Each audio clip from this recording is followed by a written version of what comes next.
We're going to talk about an updated injury on Zach LaVine. He apparently hurt his hand, and we're going to preview tonight's game against OKC Thunder. We'll get into all that and more right after this. You are Locked On Bulls, your daily podcast on the Chicago Bulls, part of the Locked On Podcast Network, your team every day.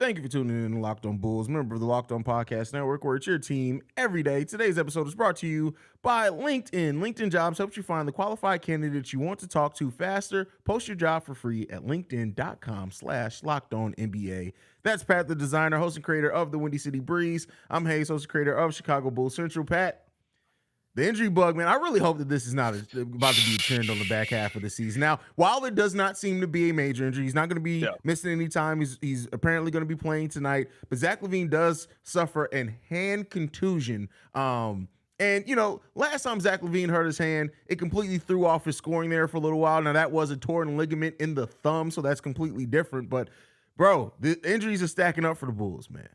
Yeah, a little bit, right? It gets a little bit concerning, but I don't think that we should be too overly concerned about this, right? A hand contusion basically means he bruised his hand, right? Like he hit something or somebody came down and smacked him. It's been a long road trip. It's been a long road trip. It's probably a little bit sore, you know what I mean? And the Bulls, you know, like they have been hit by the injury bug a little bit here, but you're trying to. You would rather have these injuries now as long as they're not long lasting than later on in the season. It's good that like even how they're dealing with DeMar DeRozan in this situation, right? I like that they're letting DeMar rest with the hamstring injury, right? And different things like, or the quad. Is it a quad? It's a hammy. Quad. I don't know what it is anymore. But so I like that they're letting him get that rest in now. But it's going to be interesting to see how it affects it, right? Like we know that Zach is very like, with his shooting stroke, with his game, he's very particular in what he wants to do, how he wants to land, how things go, how he releases the ball. And when stuff throws that off, right, like like injuries and things like that, you see it affect his game a little bit. And after watching how the game went last time out, and you can't have it affect his game because nobody else has game. That's what it looks like. You know what I mean? We got a lot of dudes out there getting their cardio up, but nobody's really out there hooping. You know what I mean? So, for me, is it a concern? A little bit, but I don't think that we'll be talking about this as a long-term thing. And Zach will let us know tonight, right? Like if he comes out and he puts up another 38, 40 piece, you know what I mean? We know he's fine. The thing with Zach is the thing that I'm more worried about than it being a long-term injury is just we saw Zach took a while to trust that leg again. Take a while to start going back, getting contact, going to the lane. I hope that this doesn't hold him back from doing that because if he gets slapped on the hand one good time early in this game, we may not see him. And, you know, that is one of the things of Zach LaVine is he comes back from injury well in the long term of it, but short term, he gets protective. And you see him start not being as aggressive physically, and that definitely affects his game. So that's the part that I'm more so worried about, especially in a time period where we're facing the OKC Thunder, one of the best scorers in the league. We'll preview that game here in a second. But we need Zach scoring with DeMar out, right? Because as you said, nobody stepped up to help, not even Vooch. And not even Vooch. You know what I mean? And I don't expect it from Vooch long term, right? And especially against OKC. Listen, I don't care what nobody says. And I don't feel like we didn't do this last time. But maybe we didn't have the offense figured out. If y'all don't get the ball down to Nikola Vucevic, if y'all don't figure out how to throw an entry pass into the guy, he's going up against a dude. It literally, if Chet played with Pokashevsky, they wouldn't weigh how much Vooch weighs. That's how light this dude is out here, bro. Stop playing. That's a whole different. We'll get into that. But I think now, right, like you want to see kind of how the big question around Zach right now is how's he going to lead this team with no DeMar out there? I thought he did a good job trying to lead by example in that first game. And is he going to have to take his foot off of the pedal a little bit because of the injury, right? Like you said, the big thing for me is we watched in that game. And the reason why I felt confident the entire time in that game until we got to about literally the last second was Zach LaVine was the best player on the court all night. Zach LaVine was the guy by far. Like he was able to blow past everybody. Is that going to slow down tonight? That's like you said. That's the one part that I guess is a little bit concerning with Zach. But I guess on the flip side, right? Like when people talk about him, and he is going to play tonight, by the way, he's probable to play tonight. I guess it's not confirmed yet, but he's probable to play tonight. I guess the biggest concern would be that, we're starting to see the little nicks and dings that happen during a season. How are those going to start to play out, right? Because Javonte is not going to be out long, hopefully. And with Javonte, right, he probably wants to play right now. DeMar's not going to be out long, right? Like, the injuries have kind of been there all year, but they're the very little nagging things that, hey, you got to miss a couple of games here, but you'll be back. Yeah. And with it being on Zach's shooting hand, it's going to be really interesting to watch how the offense goes, right? If it was on his left hand, the guide hand, which I don't know, depends on how you shoot. Sometimes the guide hand is more important than the actual shooting hand. So we'll see how Zach does that. Now, while we're on the topic of Zach LaVine, before we start previewing the game, we got another report. Casey Johnson was on the Hoops Hype podcast, which, Pat, I don't know if you got a chance to listen to. It was a really, really good episode. Casey Johnson is just – I love hearing him talk. He's a star, dog. Yeah, he's a star. sure. I swear, it's so funny. Like, when you hear him talk outside of NBC, it's just like, you're much better. Exactly. Yeah, on NBC, he be, the networks restrict him a little bit. Yeah. I love hearing Casey Johnson talk on other podcasts, but he did say that there is something to the rumor of there's still tension between Billy Donovan and Zach LaVine. And over on Central, I talked about that this morning. I want to get your opinion on it, Pat. Usually when we see tension between a team's highest paid player and a coach, usually one of those two players are on their way out. Yeah. They both have new contracts for all intents and purposes. This tension between those two, do you see this? Is it just because of the losing? Do you think it's something that they can still work out? Or do you think probably not this season, but in the offseason, does it become a bigger deal? How do you see this rift between Billy Donovan and Zach LaVine playing out long term? Because by all intents and purposes, they're both going to be here for a very long time. It depends on it depends largely on how Zach reacts to what Billy's trying to do, right? Like, it depends largely on, okay, hey, I understand that we have this tension here, but at the end of the day, we both want to win. We're going to find a way to win, right? Like, listen, we're not going to act like there was never any tension between Phil and Mike or Phil and Kobe, right? Like, we're not going to there's tension sometimes. Jimmy Butler lives in a constant state of tension with Eric Spoelstra, right? It's like you got massage guns getting thrown on the court by other players because the tension is so high in the building. So I look at Zach LaVine and Billy Donovan's relationship as, listen, this is about how you guys use that tension. This is about how you guys expel that tension, right? Like, are you expelling it on the court? Is it going to show into your play? Is it going to put you out there in a position where you're better? Or are you going to be in Billy Donovan's situation, right? Too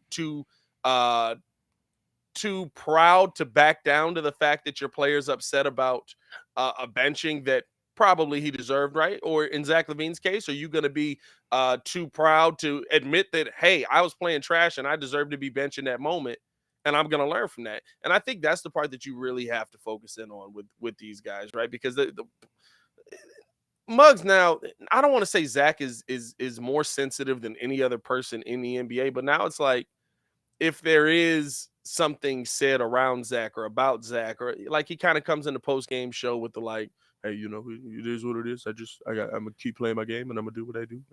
And you got to put the deeper voice on, because when Zach's doing the post-game interviews, he knows Ramina's listening, so he'd be like, shout out Ramina.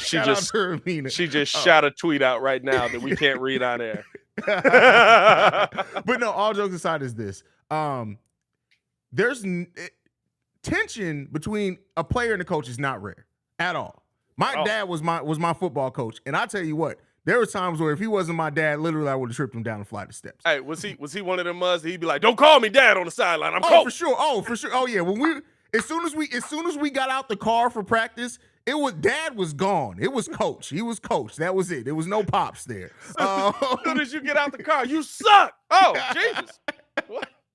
We just had breakfast. The thing, so as long as there's not a loss of respect, I think that's the biggest thing. And I still think they very much still respect each other. They're questioning some things when Zach wasn't shooting well, Billy Donovan wasn't maybe using him the best, whatever. But as long as there's still respect there, they're going to work it out. Yeah, I like what Steve-O said in the comments as well. He said tension and dislike is different. That's true, Facts. right? Like that.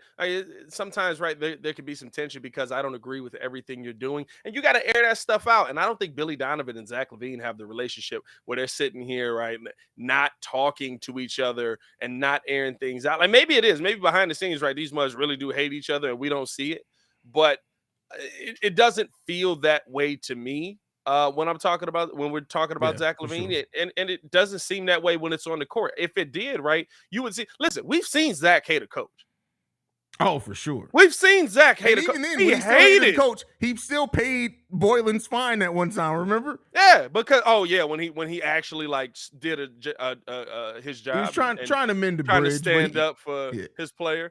But even that, right? Like that's one of those. Now Boylan just kept burning bridges. Burning was like it's like Zach was fixing the bridge, and Jim was like, "Hey man, let me just is that a bridge? Is that a bridge? Let me break that real quick. But talking about building bridges, one of the best ways you can build a bridge is by hiring people. And so, as a small business owner or hiring manager, you know that success in 2023 all depends on the team members you surround yourself with. That's why you have to check out LinkedIn Jobs. With LinkedIn Jobs, you can hire qualified candidates more efficiently by matching open roles with people who have the skills, values, and experiences to help you achieve your goals. LinkedIn Jobs helps you quickly attract the qualified candidates to your open jobs with targeting tools.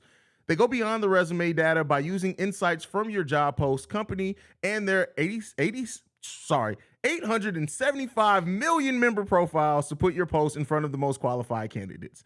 Identify the most qualified candidates in LinkedIn Jobs and connect with them fast and for free. LinkedIn Jobs makes it easy to screen and rate applicants based on your job qualifications all on one platform. It's why small businesses rate LinkedIn Jobs #1 in delivering quality candidates versus the leading competitors. LinkedIn Jobs helps you find the qualified candidates you want to talk to faster. Post your job for free at linkedin.com/LockedOnNBA. That's linkedin.com/LockedOnNBA to post your job for free. Terms and conditions apply.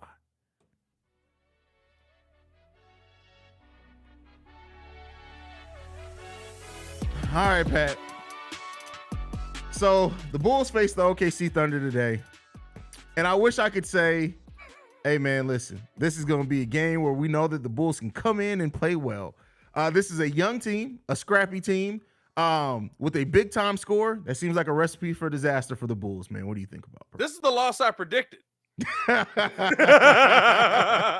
concerned. This is the loss I actually predicted that the Bulls were going to lose because they weren't going to be able to keep up with these guys. They were going to be running, especially being shorthanded and stuff like that. So this is the one I'm actually a little bit concerned about.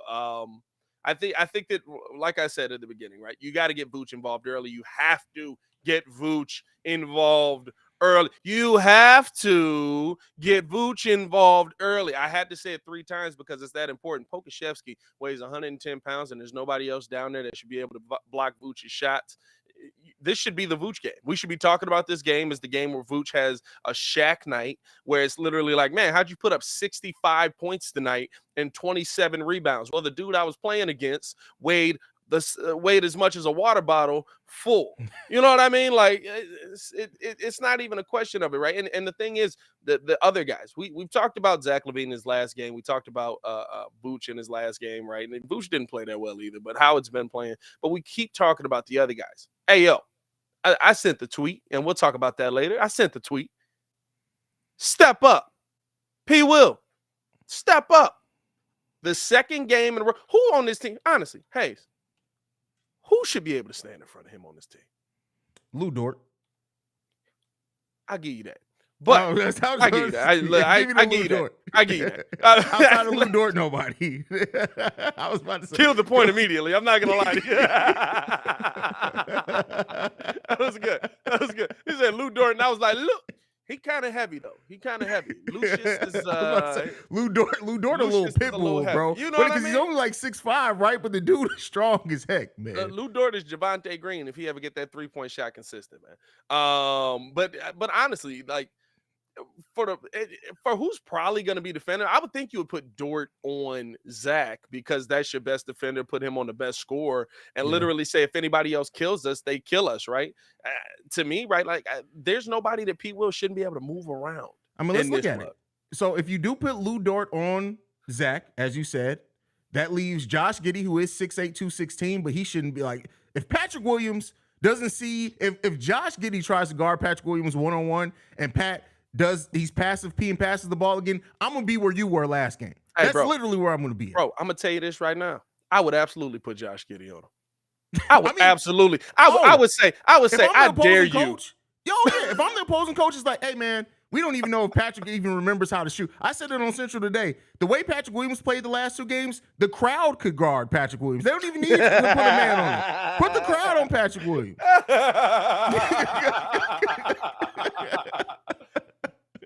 You gonna miss. But Josh Giddey, Patrick Williams outweighs him considerably. So, okay, and he's stronger than Josh Giddey. Jalen Williams to Jalen Williams. I'm gonna be Jalen Williams. I didn't know Josh Giddey was 215 pounds until you just said it. There was no way I thought he was that heavy. Nah, they wait. He had on weighted socks when they weighed him, bro. There's no way. There's no. He had on a pair of Timbs and weighted socks. There's no way in hell. Timbs, weighted socks, and some line. What's the little Fabletic liners that add all the weight you can? You know what I mean? But then outside of that, you look at their starting power forward is Jalen Williams, who's 6'6", 195-pound rookie. If he guards you, P. Will, we got a problem tonight, right? We got a problem. Jalen Williams, their starting center, 6'9", 240. If they can take him off of Vooch and put a smaller play on Vooch, Vooch and P. Will both need to be smacked tonight. We need to see Patrick Williams act like he understands that he physically should be able to overcome anything that OKC throws at him, unless they throw Lou Dort at him this game. But here's the thing, right? He should have been able to realize that last game. He should have been able to realize that the game before. We've seen P. Will come back from respond well after a bad game. So hopefully all the critique thrown towards him, he's going to hopefully come out and be like, hey, man, listen, I can't do this again. And here's the thing. We have seen him bounce back. And I'm not saying that he doesn't have the ability. That's my frustration with him. I think he has all the ability in the world. But you have to step up in these moments when DeMar DeRozan isn't on the court. Who's your second option? Who's your third option? Ayo Dosunmu's smoking layups left and right. And here's the thing. Ayo still finds a way to put up 8 to 9 points sometimes, get you 12 points, 15 points. But he's gonna have a tough matchup tonight. Is Shai good to go, right? Is Shai good to go? Yeah, Shai's good to go. Shai good to go on the injury report. Hey, not listen, even listed. Hey, that's a tough matchup for you tonight, brother. So Ayo needs to be focused on the defensive end, in all honesty. And I mean, like, you have to. These are the moments where you have to prove everybody wrong. Yeah, and you have the opportunity to do it because Zach LaVine is the king of. Please help me. Like, I want y'all to be good. Over the last 5 games, Patrick Williams, 12.5 points per game, 4.8 rebounds on 46% shooting and 50% three-point. I need that game from him tonight. I need that stat line. At a minimum, that's what I need from Patrick Williams. You know what I need from P. Will? I'm not going to lie to you. In tonight's game, this is all I want to see. Get to the free throw line.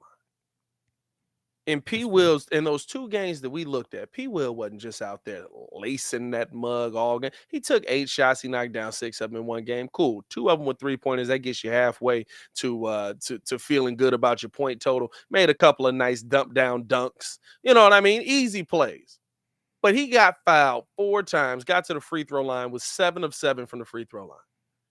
That's how you worked out with it. That's what I want to see from P. Will. Just get down in the paint, man. And to me, that's there needs to be somebody that steps up. And listen, I'm not absolving anybody. I think tonight is a night where you could honestly see Kobe White have a big night. And we might have to start asking some questions about, hey, what is his future? Is his future still going to be on the bench with how the other guys are playing? Well, that's one of the things that did come out in the Hoops Hype podcast with KC Johnson is he said that the Bulls have been listening to offers, but they haven't got anything that they like. And that leads him to believe that, A, they're not going to give him up for anything, but there's some internally that do want to see Kobe White stay on this team. And so with the way that Kobe's improved, if you believe halfway that Kobe White's shooting is going to come back around with his improved defense and ball handling, to me, you got to keep him at that point. I'm going to be honest, it's just his vision now. Kobe White's seeing the floor so much better, bro. Listen, I need to see it. I need to see that player, and maybe that's the guy, right, where we're sitting there, and it's the reason why P. Will and Caruso, as we get into this next topic, aren't going anywhere per reports, right? I'll tell you this: after last game, you couldn't have got me to bet on that. But you know what? You could have got me to bet on BetOnline.net, man. It's your number one source for all your sports betting info, stats, news, and analysis. That was a hell of a transition. Get the latest odds and trends for every professional and amateur league out there, from pro football to college bowl season to basketball and the World Cup. They've got it all over at BetOnline.net. And if you love sports podcasts, you can even find those on BetOnline as well. They are the fastest and easiest way to get your betting info. Head to the website today to use your mobile device and learn more. Head to BetOnline, because BetOnline is where the game starts. There you have it. So, Pat, as we know, many Bulls fans right now still are on the blow it all up. Some want to see major moves. Some don't want to see it blown all up, but make some considerable moves to bring in some more talent. But we got a report. Comes out. Alex Caruso and Patrick Williams both seem to be untouchable. If you add that to the fact that we also got a report earlier that DeMar DeRozan and Zach LaVine are untouchable in trade talks, that leaves 4 players out of your 15-man roster that aren't touchable. Do you think, and this is, again, there's a difference between listening to deals and actively shopping a player. I'm not saying, and I don't expect AK to actively shop Patrick Williams. And we've been very vocal. AK isn't giving up on Patrick Williams anytime soon. But when you hear Alex Caruso is untouchable, what does that say to you? It says to me that it's an AK coach team, and this Bulls team is going to be very similar to Denver, right? Like, Denver doesn't make big moves. They don't make the splashy move. They don't make the oh my God move, right? Like, we saw the Bulls do that early on. And here's the thing. I've said it on this podcast. I know we're to the point where we're saying continuity ain't it. It's not the answer. It's not working, blah, blah, blah. But that is the key to finding an NBA championship. And I think AK understands that. You don't see an NBA champion outside of maybe, I mean, not even really the LeBron teams, right? LeBron lost his first year when he went to Miami, right? They made it, but they lost his first year when he went to Miami. They didn't start winning until they kind of all understood their roles and they had the continuity.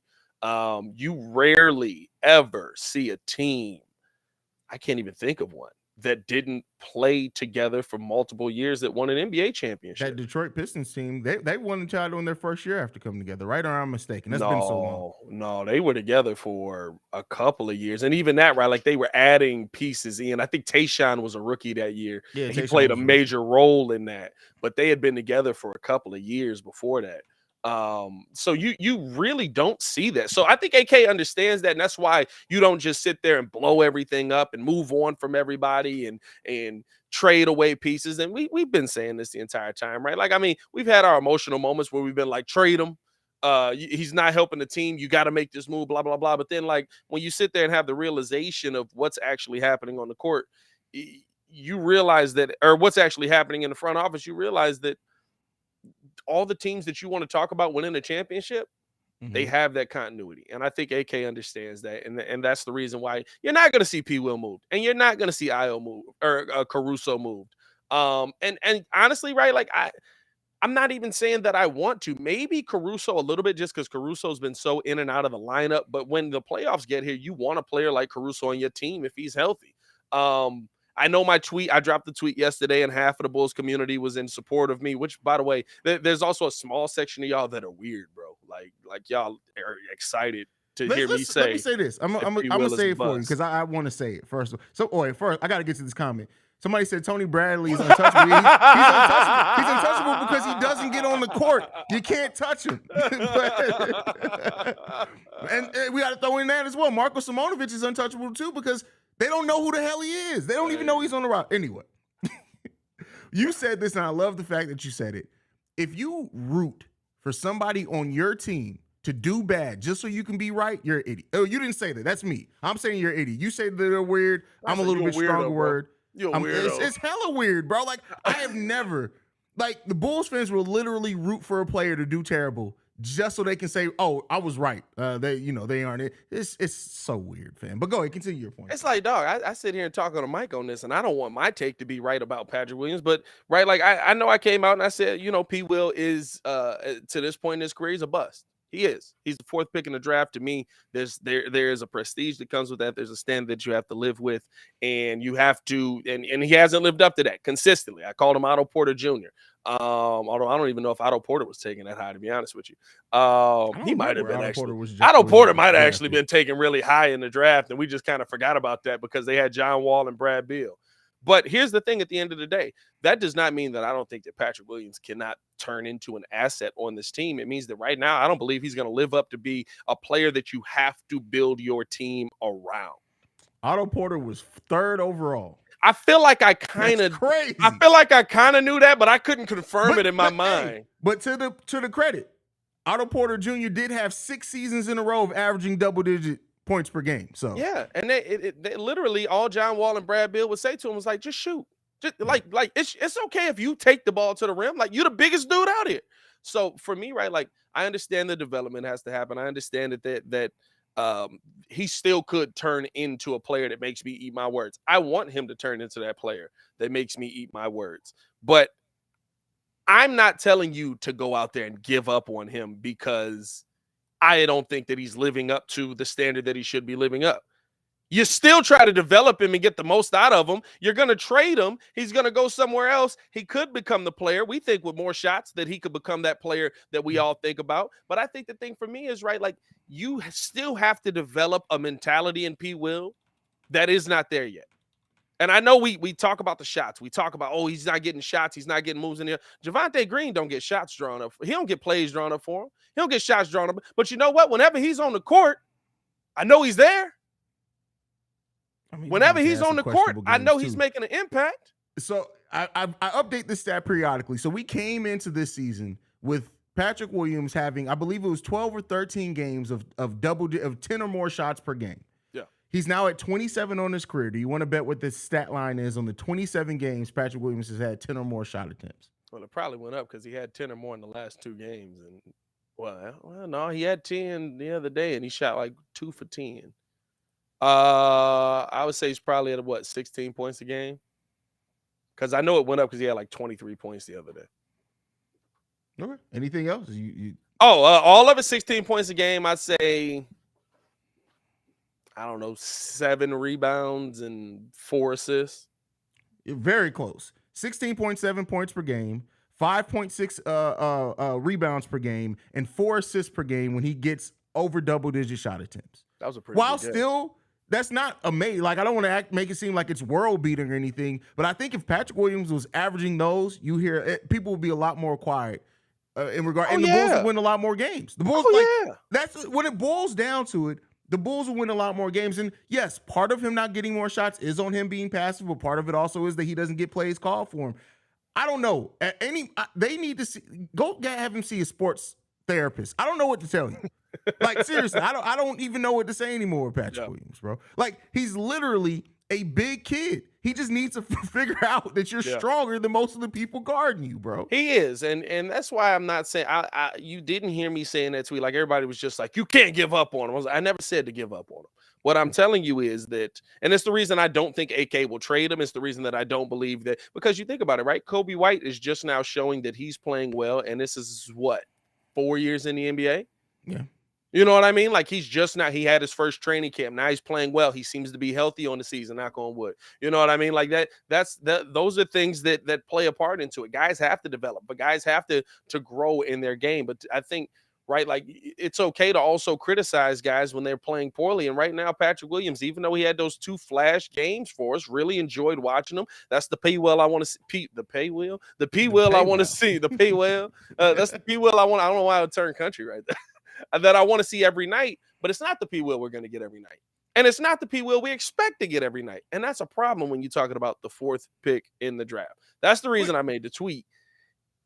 And prove me wrong. That's all I have. Prove me wrong. I still got pictures in my phone from when Mitch was in Chicago. I used to tweet it out every Sunday. It's that picture where, like, Dexter is, like, praying to the picture of Einstein in his locker. Yeah. And it's just like, stun on these hoes, bro. Like, that's all please just prove me wrong every week. That's all I ask.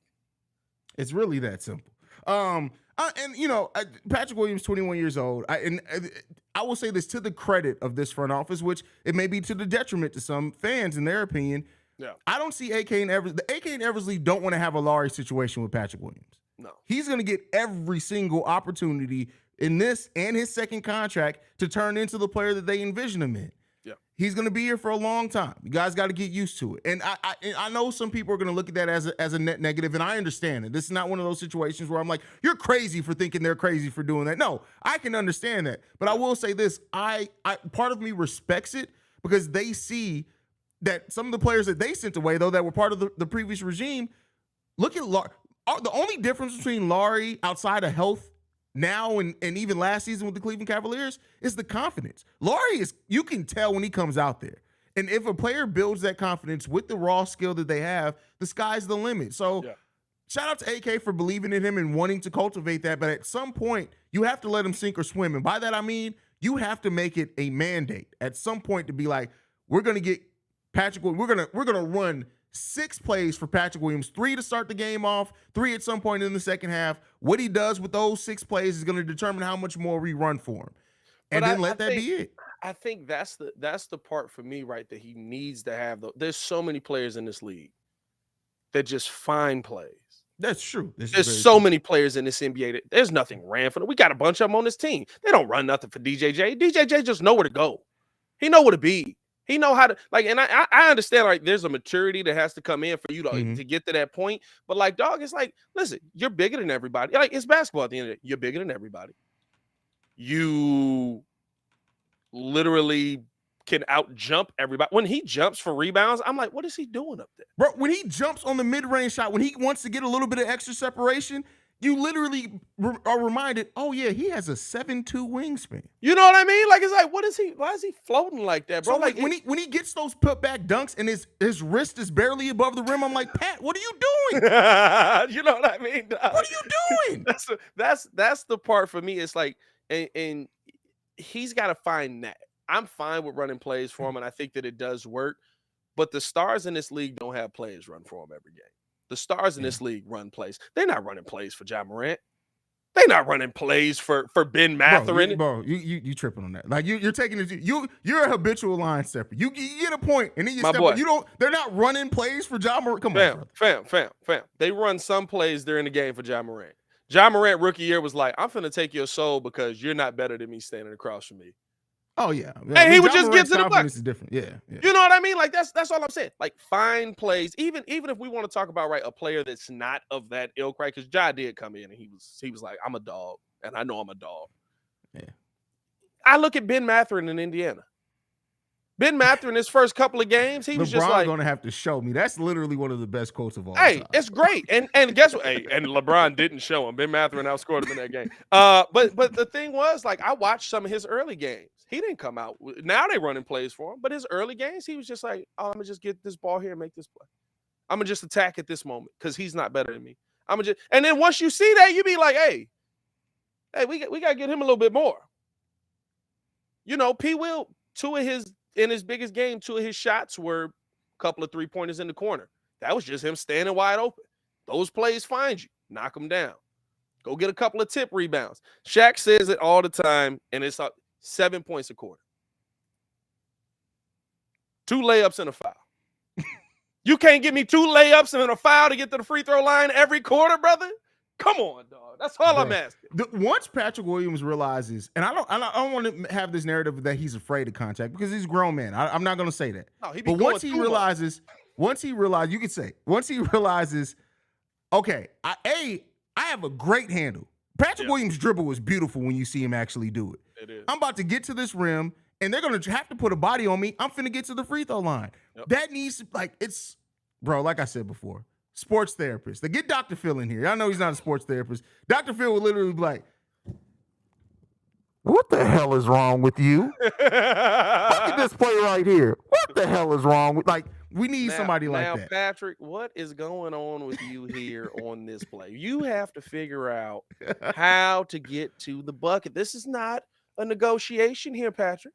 You have to figure out how to get to – come here. Let's talk about this. Why is Vooch in your – that man standing across from you is 6'2", 100. I have a joke, but I don't know if I could say this on Locked On. If we got to question it on the stream, maybe we let it go. You know what I mean? But we've gotten away with some. I'll get an email from Nick. I'm going to say this. Patrick Williams acts like he's afraid of penetration like a virgin. I need him to get it together, bro. I need you to get in the lane. I need you to get in the lane, bro. And on that note, man, follow us on everything at Locked On Bulls. You can follow me on everything at Pat the Designer. As always, man, what's going on over here in the corner? I have to check out this podcast now just because of the name in the chat. I'm not gonna lie. Oh, I actually checked them out. Are they good? Are they good? I gotta they check it solid. out. They I solid. gotta check it out. It's not what you think by the name of it, but it's a solid podcast, bro. Right, I'm not gonna lie. Not gonna lie. I saw it because I think they commented on one of my streams. I was like, let me go check them out. And I was like, hey, wasn't what I expected, but it was good content though. It was good content. But you can follow me at CEO Haize, the CEO Haize. And thank you for making Locked On Bulls your first listen today. Now for your second listen, go and check out Game to Game. Every moment, every top performance, every result, Locked On Game to Game covers every game from across the NBA with local analysts that only Locked On can deliver. Follow Game to Game on Locked On NBA, available on the Odyssey app, YouTube, or wherever you get your podcast. For Pat the Designer, I'm Haize. This is Locked On Bulls. We out this mug. Peace, y'all.